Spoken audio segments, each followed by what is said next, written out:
Scan now. Meet Sovi, your new AI study buddy. Price changes can trick people fast, but this one is simple. Use the law of demand, match the statement, and lock in the right choice.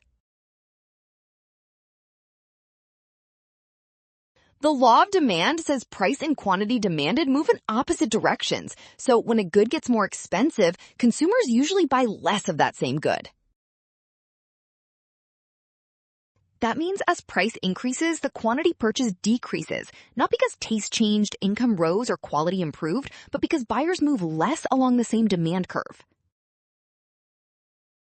Important catch. A price change does not shift the demand curve left. It causes movement along the curve, so option E is the match.